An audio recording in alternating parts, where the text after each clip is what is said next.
ये है talks news network और आप देख रहे हैं पॉलिटॉक्स, राजनीति का कच्चा चिट्ठा।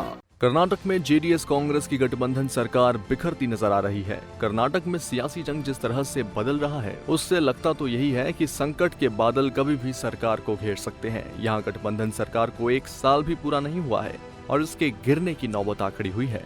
हालांकि 2018 में हुए कर्नाटक विधानसभा चुनाव के परिणामों के बाद से ही यहाँ सियासी ड्रामा शुरू हो गया था। कर्नाटक में कुल 224 विधानसभा सीटें हैं। बहुमत के लिए चाहिए 113 विधायक। विधानसभा चुनावों में बीजेपी को 104 सीटों पर जीत मिली थी और समर्थन के लिए केवल 9 विधायकों की दरकार थी। वहीं कांग्रेस के पास 80 और जेडीएस के पास 38 विधायक थे।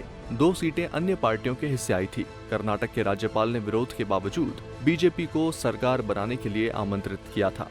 विरोध और बढ़ते हुए हाई प्रेशर सियासी ड्रामे के बीच राजस्थान के मुख्यमंत्री अशोक गहलोत खुद कांग्रेसी नेताओं के साथ धरने पर बैठ गए थे। हालांकि बीजेपी समर्थन के अभाव में सरकार बनाने से चूक गई और कुमार स्वामी के नेतृत्व में जेडीएस कांग्रेस की मिलीजुली सरकार बनी। इस गठबंधन सरकार के पिछले 1 साल में जेडीएस के नेताओं और पूर्व कांग्रेसी मुख्यमंत्री सिद्धारमैया के बीच सियासी ड्रामा चलता रहा है। महीना खत्म ना होता और कुछ न कुछ ऐसा हो जाता कि जेडीएस और कांग्रेसी नेताओं में रार पड़ जाती। इस पर ना तो कुमार स्वामी कुछ बोल पाए, ना ही सिद्धारमैया, और ना ही कांग्रेस आलाकमान ने इसको गंभीरता से लिया। ऐसा चलता रहा, रार बढ़ती गई और अब आने वाला परिणाम सबके सामने है। वर्तमान में जेडीएस और कांग्रेस के सामने वही स्थिति आ खड़ी हुई है जैसी दोनों पार्टियों ने मिलकर बीजेपी के सामने खड़ी की थी। विधानसभा चुनावों के परिणाम के बाद बीजेपी ने 9 विधायकों को अपनी ओर मिलाने की अथाह कोशिश की, लेकिन दोनों पार्टियों ने अपने विधायकों की ऐसी घेराबंदी की कि बीजेपी लाख हाथ पैर मारने के बाद भी इस गठबंधन के 9 विधायक नहीं निकाल पाई। तब बीजेपी ने ये मान लिया कि अभी समय उपयुक्त नहीं है। समय बीतता गया और जेडीएस कांग्रेस के बीच रार बढ़ती गई। कांग्रेस नेता सिद्धारमैया खुद इस तपती आग में घी डालने का काम कर रहे थे। अंदरूनी सूत्रों से खबर लगातार जोर पकड़ रही कि सिद्धारमैया कई कांग्रेसी नेताओं को पद का लालच देकर इस बात के लिए उकसा रहे हैं कि वे आलाकमान से उन्हें सीएम पद नियुक्त कराने पर जोर डालें। हाल ही में इस्तीफा दिए कुछ विधायकों के फिर यही मांग करने पर ये बात पूरी तरह से साबित भी हो जाती है, लेकिन आला कमान के दखल न देने से ये बात बिगड़ती गई और विचारों के बीच खाई और गहरी होती गई।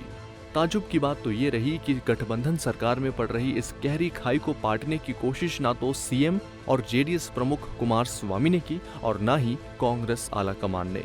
गठबंधन सरकार में बढ़ती इस रार का भरपूर फायदा बीजेपी के चाणक्य अमित शाह के शातिर दिमाग ने उठाया। उन्होंने कांग्रेस के विधायकों को ये भरोसा दिला ही दिया कि इस गठबंधन सरकार में उनका कोई भला नहीं हो सकता। यही वजह रही कि पहले 2 और बाद में 14 विधायकों ने एक साथ इस्तीफा देकर सरकार का साथ छोड़ दिया।